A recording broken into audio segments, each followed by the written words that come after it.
You are listening to Comedy Club for Kids presents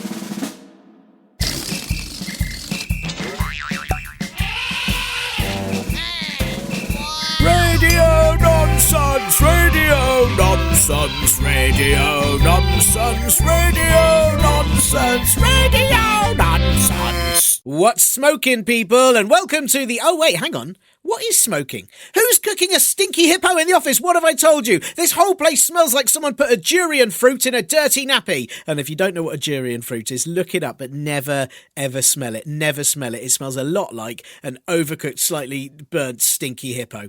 Sorry, what I meant to say was, hello and welcome to, wait, what's this show's name again? Hang on a second. Is it Hoodio Smonsons? No. Wait. Nondio Ronsons. No, Encio Monsons. Yes, no, I've got it now. And thank you to Clara Lilly for that excellent intro suggestion. And welcome to Even More Radio Nonsense, the official Comedy Club for Kids podcast, suitable for all ages from 2 and everything in between. I'm Tiernan, and I hope you're all doing okay, especially those of you who are doing homeschooling and remote learning. I keep hearing about remote learning. I'm not sure why you need to learn how to use the remote. Can't you already do that? All of you watch the TV already, don't you? But I guess maybe with remote learning, it teaches you how to do all the complicated things on the TV, like make all the colours swap around, or make the image really, really small so your stompy sulk trolls, grown-ups, have to go really close to the screen to see it, and then you can say, hey, you are too close to the TV and it's not good for you. And then they'll get super annoyed. Or maybe it's so you can change the sound so it's always really, really quiet, except during the adverts when it's so loud that it scares the cat. So who knows what you might be learning about the TV remote right now. But whatever it is, I do hope it's going okay. Thank you for all your lovely emails and messages, and a big thank you this week to the Ball family, who have very kindly sent in some very, very funny knock-knock jokes that I will read to you right here and right now. Anna, age 10, sent in, knock knock. Who's there? You. Yoo-hoo. Yoo-hoo to you two. Ah, brilliant. I love that so very much. I would also really like someone to actually knock on my door and say, yoo-hoo to you two. I think that would really cheer me up. Imagine how much fun that would be. You get a knock on the door and what's that? Someone's bothering me. Is it some boring post? Is it someone putting rubbish leaflets in the door? And then you open it and they go, yoo-hoo to you-hoo. I'd feel brilliant. It'd be so much better. So thank you, Anna. Maybe you should start a yoo-hoo to you sort of postal service. I think that would really cheer people up at the moment. The next joke is from Mika Ball, who swears that they are 12 and definitely not 100. But that is exactly the sort of thing a 100-year-old trying to pretend they're only 12 would say. So don't try to fool me, Mika. I am wise to these sneaky 100-year-old tricks. But thank you for this very excellent joke, which goes... And once again, I'm just going to do both parts because I'm sitting in the Comedy Club for Kids HQ by myself. So I hope you don't mind. This is... I am going to be both sides of the door, which requires a lot of acting skill, but I'll do it just for you. So this joke goes... Knock, knock. Who's there? I love you. I love you too. I love you too, man. It's amazing. That's very funny. But how nice would it be if someone knocked on your door and just said, I love you too, man?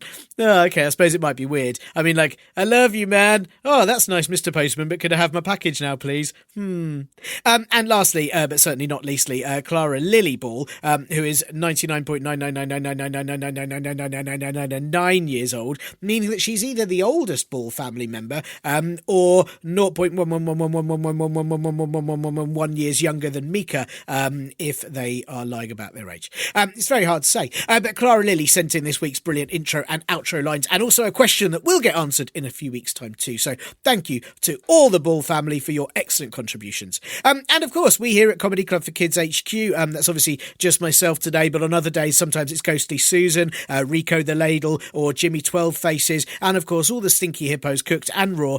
We all love receiving your messages, so if you want to send us in jokes, thoughts, intros, outros, maps to secret buried treasure, or most importantly, a question for a comedian to answer, then please ask your stompy sulk trolls, grown-ups, to help you email us at podcast@comedyclub4kids.co.uk, and we'll get it answered as soon as we possibly can. And now, for this week's very important bit... For weirdness, the Mexican jumping bean is hard to beat. I am joined today by Sooz Kempner, aka the Sooz at 10, the Hill Street Sooz, the only person ever to climb to the top of the shoulders of someone who climbed Mount Everest, and gold certificate receiver of the 2014 Porridge Flinging Games. How are you doing? Oh, thank you, Tina. That's really kind. I really enjoyed being, at one point, the person who was higher than anyone else on the planet. I bet that was amazing. Sir Edmund Hillary was on top of Mount Everest, and I went, ha ha ha, and I climbed up him like a little monkey. Was he annoyed, or did he sort of feel like he'd helped you achieve something even greater? Like how did he feel? Because it's got to be a bit annoying, isn't it? He was furious, and then respect crept in. Nice. That is good. And did you stay up there for the journey down? Did he have to give you a piggyback all the way back down, or were you kind of got down? This is the thing. He didn't have to, but he really committed to the bit, and he went, "All right, fine." Oh, he sounds nice. There was one bit where he was fully crying, like, and the tears, because you're so high up on Everest, the tears were freezing as they went down his face, and he said, "Please, please, Sooz, my face is turning to ice." And I went, "I don't care. Keep walking." Wow. And I kept pointing at things that I saw, because I was above him, so I could point at things I saw and say, "Oh, over there, you can't see it because I'm higher up than you." But there's a really good. I saw an eagle fly through a rainbow, and he went, "Oh, I wish I could see it, but I'm too low down." Wow, you know, you're like, but what I like is that, you know, some people might think that sounds a little bit mean, Sooz, but I would say, actually, I think you sound like the perfect sort of like personal coach, because if he really wants to achieve getting higher, he's going to have to listen to that kind of, you know, enthusiasm and kind of, what's the word? Goading, I suppose. No, goading's not a nice word, but, you know, you're getting him to try harder. That's it. I said to him, "You knew what you signed up for when you went up Mount Everest with me. I'm the impish mountaineer." That is another one of your titles that I didn't want to put in because, you know, you've got so many. It kind of goes together, doesn't it? With the Well, that is it. That is it. Well, I'm honoured that you're on the show with titles like that. Thank you for coming on. And how are you getting on? Are you doing all right at the moment? I'm doing very well, thank you. Your wonderful listeners won't know this because this is purely an audio medium, but I am wearing my Sonic Christmas jumper, and I'm proud of it. I'm proud to be wearing brilliant. it. I have to say, it is. I can see it, and it is brilliant. It's great. It says Merry Christmas, so there's no mistaking. It's not just a subtle Christmas jumper with a few like snowflake designs or anything. It's got full Merry Christmas emblazoned on it. I mean, could I try and help you justify it by saying that, you know, Sonic obviously goes so fast that he would probably get to Christmas sooner than any of the rest of us? Oh, yeah, that's true. Yeah. He ran around the world really fast and made it to December 25th. He said it's good. He said next Christmas is really good. Oh, good. Oh, that's a relief. That's really nice to know. Fantastic. That's it. Yeah. So, it must be, that would be quite annoying if you were constantly getting to, because like no one else would be able to get you presents in time because you're already there. No, that's true. I feel there's a hint of sadness in his voice, but he says it is good, at least. Good. Well, I mean, it's a brilliant job. And also the listeners won't know that you also have an absolutely massive cat sitting on you at the moment. He's got the colour scheme of tails. He's orange and white, but his name is Freddie Mercury.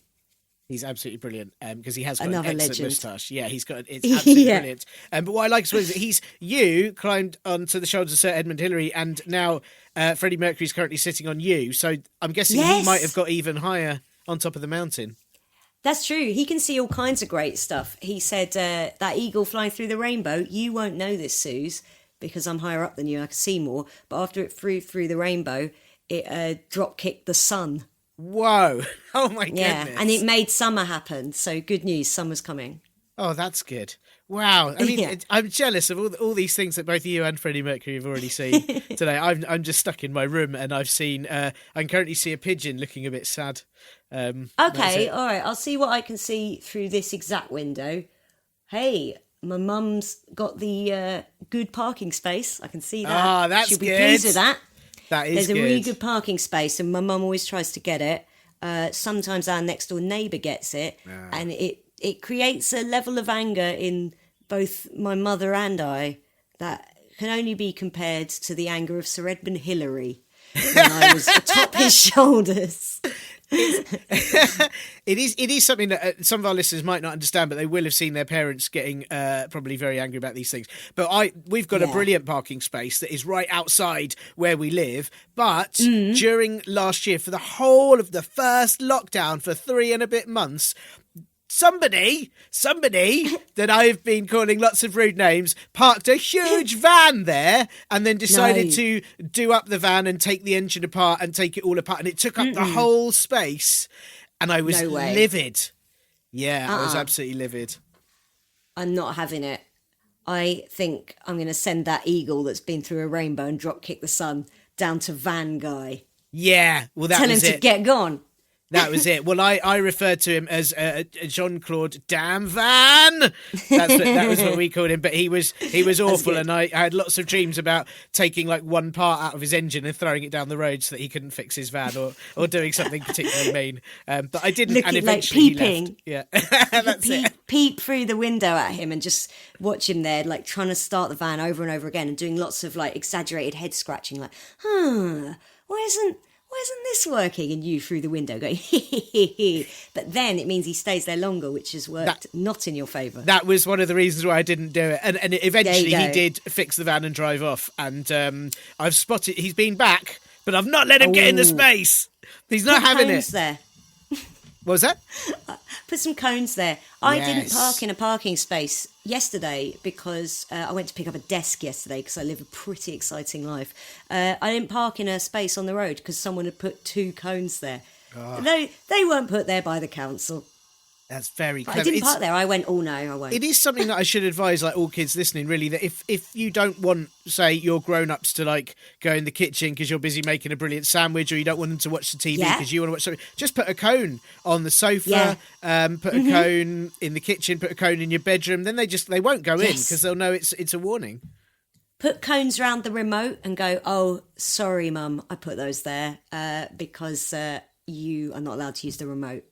That's it. And she'll go, oh, but also there were those cones. Adults respect cones. That's it. You have to respect the rules. It is the rules. If you get some hazard tape as well, then they'll definitely keep away from the area. Yeah. It's very good. It. Very good. Ask for them for Christmas. That's it. That's a great Christmas present as well. And the only thing is, I suppose they're quite hard to disguise with wrapping. Like, you'd sort of know you had a cone. You'd know it was a cone. I guess you could put them in a really big box. Because as we all know, the best present comes in the biggest box. That's a fact. And then you'd have a big box. And you open the box and you go, yeah, exactly. Got a big box. Freddie Mercury, the cat, loves a box, loves to climb in. You can open box and go, oh, it was cones. Yeah. And then it's still a surprise. That's really good. That's really good. Well, I was going to ask you, I mean, I feel like we've already given a lot of tips for climbing mountains, tips for not letting the grown-ups use the controls. But I was going to ask you, you know, we've all been stuck at home. A lot of the kids listening to this are stuck at home. I was wondering if you've got a tip for if you're stuck indoors. Like, what have you been doing to keep yourself entertained? What's a good thing to do when you can't go anywhere for a while? Ooh, well, because the only thing that distinguishes me from myself as a child is the fact that I now respect cones, I have been going back and playing all the old video games that I loved when I was a kid. So we're going back a long time, but it's like original Sonic games. So I've been playing a lot of Sega Mega Drive games, and it is really fun. And I still think people who are my age minus 30 years would still enjoy them. So I've got a question to ask you, because that sounds really exciting, and there's loads of old games that I still like. I've recently been playing the very first Super Mario Brothers, but you can now play it so that you take on 35 other people at the same time on the Switch, and it's quite exciting. But here's the thing, right? Here's the thing that I couldn't remember how difficult some of these games were, because in the new games it's like, oh no, you died, hey, you get to come back and try it again. Oh, you died, but you get to come back. Whereas in the old games, like, you're dead and that's it. Now you have to turn up your console and stand outside. Sonic, you begin with 3 lives. Imagine you've never played that game before, or played many platformer games. Like, imagine me playing that in 1991, which I did. You'd go, okay, I've got these 3 lives. Oh, I've already lost all of them. You're done. Yeah, so you're forced to get better at the game. You have to get better, and you have to remember every single bit and how to dodge it. The game that me and my brother used to play loads was Bubble Bubble, and it had like 100 levels, or 110 if you count the bonus ones. And the amount of times we get to like 99 and then die and lose our last life, and it was over, and you had to start all over again. Just devastating. Awful. It's cruel. Yeah. It's cruel. It's a cruel way that we learn to survive. In video games. That is it. But it also makes you brilliant at really old video games that are harder to control than all the new ones, that then mean you're not as good at the new ones. That's it. Yeah. And it makes you good at parking and negotiating cones. And it's very good. Is there a particular... So obviously Sonic is your favourite. Is there another particular old game that you would recommend to for kids to try out? Because some of them are like completely bonkers ones as well, aren't there? Oh, yeah, there's some crazy games. There's a great puzzle game called, again, it's part of the Sonic series, kind of, Dr. Robotnik's Mean Bean Machine. Whoa! It's great. It's like Candy Crush, but it's just better. So you've got all these beans in different colours. They're being released. You've got a match up for, and then the beans are free. But you're also playing against another robot, and you have to fight, I think, 10 robots, maybe 11, and then the final boss is Robotnik. And I pretend, when I play it now as an adult, I pretend that it's Donald Trump and I'm beating him. And it worked. It came true. Can I check, are the beans mean as well? Because the beans, it sounds like you're saving the beans, and they, you're saving the beans. The beans are not mean, the machine is mean. Sure, so they're bean it's machines. A mean bean machine. Yes, that sounds brilliant. Interesting you mentioned robots there. We're going to come to that in a minute. Okay, but I think this might be a good insight into what you might be talking about in a second when we get to the important part. But obviously important parts before the important part is that this is an audio podcast. We've mentioned that several times now, but we can't see your brilliant Sonic Christmas jumper. We can't see the brilliant Freddie Mercury cat. So I wondered if you could give the listeners a favourite noise that you might have. Oh yeah! Whoa, that's a great noise. Is that good? It's sort of paying homage to Freddie Mercury, but also it's got the personality of Sonic, so it links them together. That is quite good. Do you use that noise He's quite regularly? A positive guy. Yeah, a lot. Yeah. What would be a good situation to use it in?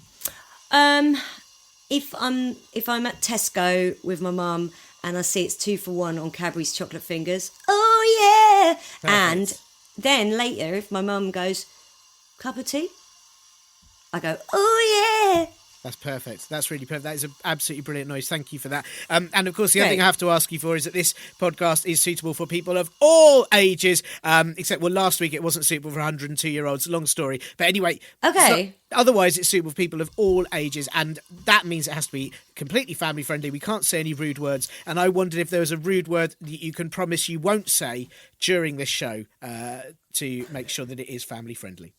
Bumguff. Bumguff? That is a horrific word. I won't that is say awful. That. I will not be saying that on this family-friendly podcast. Please don't say bumguff. Please don't say bumguff on this show even once, because it is. I mean, that definitely is really wouldn't. appalling. Yeah, it's quite an awful word. I mean, it would be an awful word to shout very loudly at the top of your voice in the street. That's what I consider. Oh, imagine the scenes. Yeah, the awful scenes. Yeah, so thank you for not saying bumguff on this show. I really appreciate that.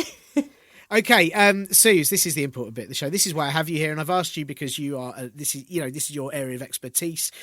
We have been sent in this question from Elliot, who is aged 8 and from California, which is very exciting. Hi, and Elliot has asked, "What if you were a robot?" And I suppose before I ask that, I should just check: You're not a robot, are you? This is what if I'm you not were a robot. No. I big dreams of being a robot, but I don't think they're going to come true.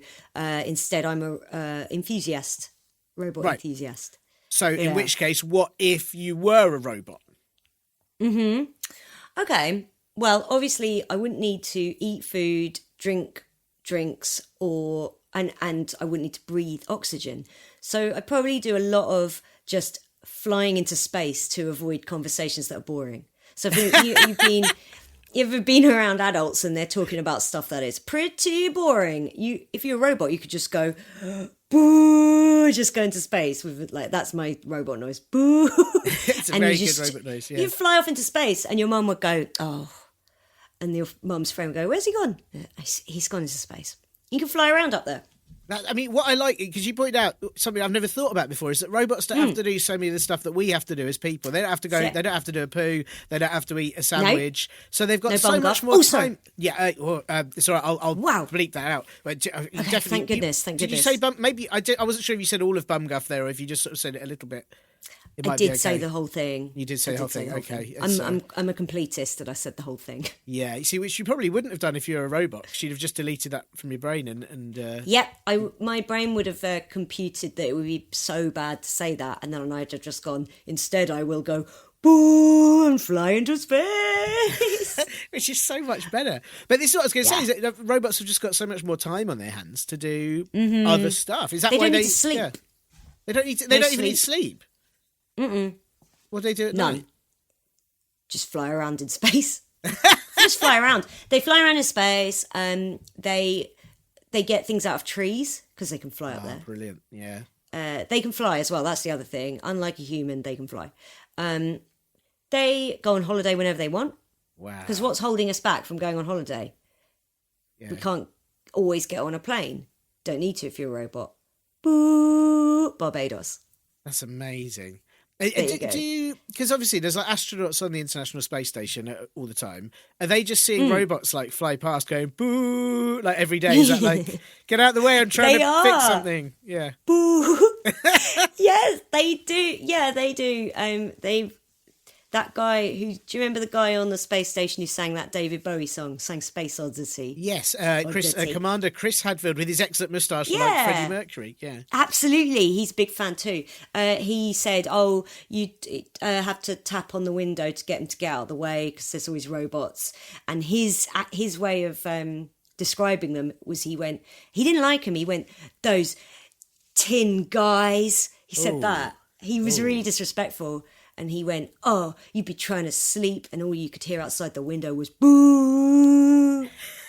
He'd tap on the glass and go like that, get away, like wave them away, like when you're on a bike outside a grumpy neighbour's house and they're get out of here. It's difficult because part of me feels like calling them tin guys is pretty rude and pretty offensive. It is. And not very nice. Yeah. But at the same time, it must be really annoying if you're like an astronaut and you're like, I've got to do these things like see if plants grow and try and like poo in a tube and not bang my head on the ceiling. And all these tin guys are just going boo and having the time of their very long robot lives. It's quite a way to taunt a space guy like Chris. Also, I heard, right, I don't know if this is true because I've never been to space because I'm not a robot or a space guy, but they only know they need a wee by timing it. What? They go, oh, it's been 5 hours since I last did a wee, so I probably should do a wee now. That's how they know to do a wee, because your wee weighs down your bladder, doesn't it? Right. On regular Earth, because gravity weighs it down. No gravity in space, so they don't know. So hang on. So if they didn't time it, they'd just end up so full of wee. They just I imagine they would just wet themselves. I imagine it would just come out anyway. Oh no! And then in space, and it'd float everywhere, and there'd be wee everywhere, and you'd have to be spinning around trying not to get wee in your face. And you're just like walking around with a glass, catching the wee as it floats around, and going to your fellow space guys. Sorry for the wee explosion. Sorry. Yeah, and they go, they go like, "Oh, Chris, that better be lemon squash," and he goes, "Sorry, it's wee."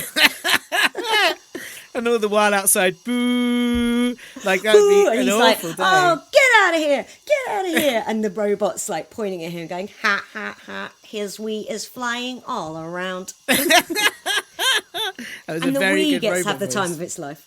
Yeah, that's how they talk. Right. It was very good. I was very impressed. I mean, the thing is, at the moment, like robots sound, the way you're describing robots, they sound really fun, and they're flying around space, and they're going on holiday, and they're getting stuff from trees. So I suppose like balls and cats and plastic bags. Yeah, they're helpful. Yeah, but then why are some mean about beans? Like that's what I want to. Like, why are some stacking up beans and being mean about them. This is the thing with a robot. They have the disadvantage of a human can program them. Obviously, the ones that fly around in space and stuff, they've been allowed their own minds and they've been allowed to live the life they choose. But the robots in Mean Bean Machine, they all work for Dr. Robotnik, who's a bad guy. Sure. He's not. I think he's known as Eggman now. I'm not sure if that still stands, but he's not a good person, and he made the robots be bad. So if you were a robot, you'd have to hope that you were programmed by someone nice that likes going boo in space, and not someone that says, I'm going to mess up these mean beans. Yeah. Although if I was a bad robot programmed badly, I would still enjoy my work. So Sure. That's important. Yeah. I'd enjoy what I was doing. So either way, I'm having fun. Sure, that's nice actually, and nice that you can find a way to enjoy the work. It's a very positive outlook, I think, and that's really good. A question I've got for you as well, Sooz, is that because a lot of the robots, like when you see them, some just have like sort of grabby hands, some have like hands that shoot lasers, some have like hands that are like a drill or like do something specific. I wonder, like, what gadgets might you have if you were a robot? What would you like to have? A little oven, cook a beautiful meal. I would, as a robot, I wouldn't be able to eat it, but I could always give it to somebody else who'd go, "Oh, thank you so much for this," and I'd enjoy the thanks. Wow! So it's still selfish because all I want is the thanks. I go, "You're welcome." Would it be like sort of in your tummy area, I guess, wouldn't it? It would have to be like on the chest or tummy area. It'd be a central unit. Because you wouldn't want it on like the bum or something, because then if somebody had to open your bum to get a sandwich, that would be horrible. Exactly, and they're like, "Did you poop this out?" I go, "No, I'm a robot. That's just where the unit is. Yeah. Much better. Have it on the front. Don't alarm anybody with that." Yeah. And the top of my head is a workstation for prepping food. That's really handy. It's a flat worktop with a lovely marble finish. That's lovely. And would you then, like accompany that, would you have like one hand with a spatula on it and one hand with like a knife for chopping or something? You know, with a series of different implements? Yeah, obviously they're on my robot arms. But equally, I can hide away my knives, spatulas, wooden spoons and replace them with a good old metal hand. Nice. For knocking on the glass of the space station when Chris is trying to have a... Hello, mate. Are you sure you're meant to be asleep? And he goes, "Oh, robot! Tin guys! Tin! Those tin guys were flying around outside. He's the only one on the space station who hates them as well. Yeah, I bet. All the other people on the space station, they like them. And they're like, don't just reduce them to just tin guys, Chris. That's such a terrible thing to do. And he just goes, oh, well, walks off for a wee. But I have a feeling, I bet that's because the others don't see that in the middle of the night the robots are knocking on his window showing him the sandwiches they've made in their bum and then like laughing at the wee being everywhere. So I think I almost feel like they've got it in for him. Yeah. I know. Like, all Chris wanted to do was be a space guy, and the tin guys are like, look at you in space. So at the end of the day, as my grandma used to say, it's 6 of one and half a dozen to the other, which is the wrong saying. But she did used to say it. It's 6 of one and half a dozen to... Mary Kempner, she used to go, 6 of one and half a dozen to the other. And even when I was 8, I went, I know that's wrong. Yeah, I'm trying to think how that... So, say if you bought a box of 12 eggs, you'd keep 6, but then you'd have to give 6 to another person. To somebody else. I think that's how she thought it worked, yeah. That's quite kind. Yeah. And my granddad, on the other side of the family, Andreas Schneider, English was his second language, he was Austrian, and he used to say, is the Pope's nose Catholic? Whoa. Wow, that's an interesting He thought that was the saying, is the Pope's nose Catholic? Is the Pope's nose Catholic? And which knows? It still works. Yeah. It still works. It does still work. Doesn't change the meaning. No, that's fascinating.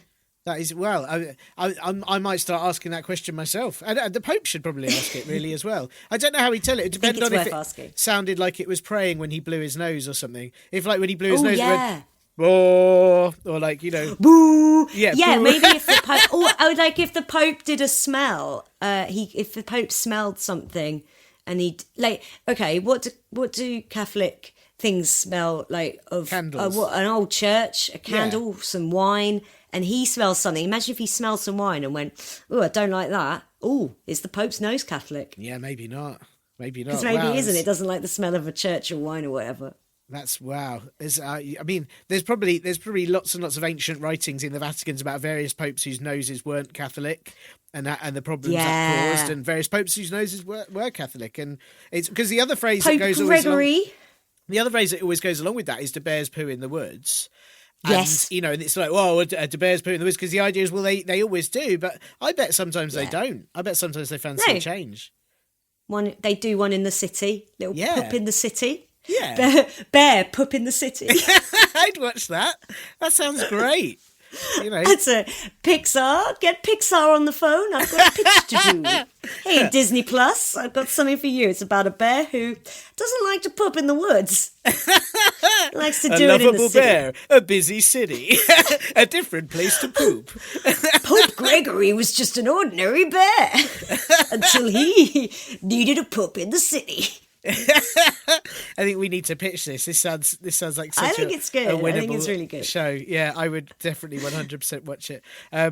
Wow, I feel like I didn't expect us to get to Catholic popes' noses and bears pooping, but this is where the conversation has taken us. And I suppose the final question I should ask you really about being a robot, the really important one that we should have said maybe up front is, what do you think your robot name would be? Would you just have a number of numbers, or would you have like a cool robot name? Pope Robot. Pope Robot?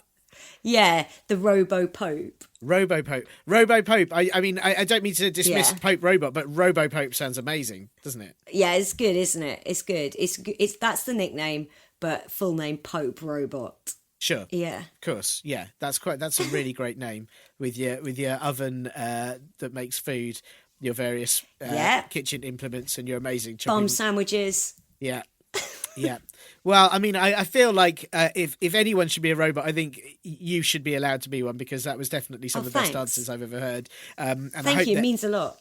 Yeah, I hope Elliot, aged 8 in California, is pleased with that answer, and I hope maybe it'll give you some inspiration for what he would do if he was a robot too. So thank you, Sooz. It's so good to have someone with your expertise come on the show and talk about it. And what have you got planned for the rest of today? Are you going to be climbing the shoulders of any other mountaineers or sports people, or have you got other things planned?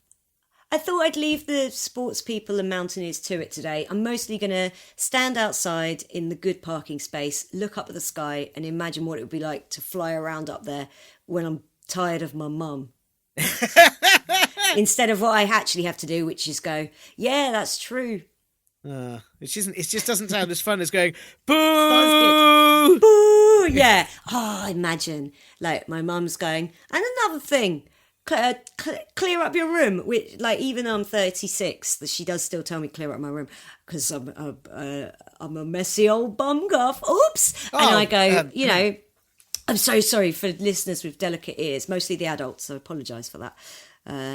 She's telling me clear up, wash up, whatever. I could just go, boo, and she'd blink and then go, huh? Aww, and she'd know I was in space bothering the space guys. The true dream, the true brilliant dream. Yeah. Thanks, Sooz. Thank you. And the shape of the bean helps it grow. Thank you so much to Sooz for that amazing insight into just what it would be like to be a robot. I have always wondered myself, and of course those excellent traffic cone tips too. And Elliot, I do hope that you feel that's answered your very, very important question. Maybe you can get in touch with us and let us know just what if you were a robot too. If you aren't already a robot and this is some sort of trick, who knows? It's very tricky to tell with those robots because they can email as well.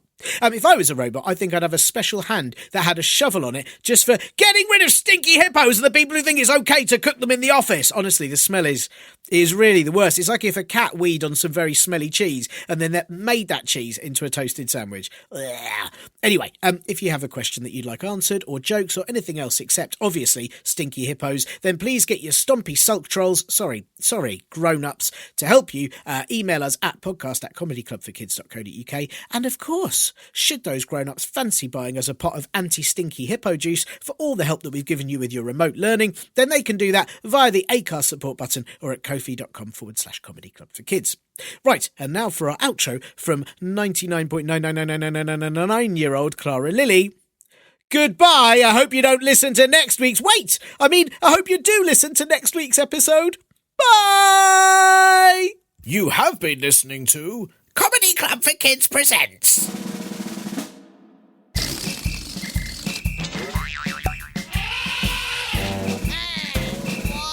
Radio nonsense, radio nonsense, radio nonsense, radio nonsense, radio nonsense. It's the end.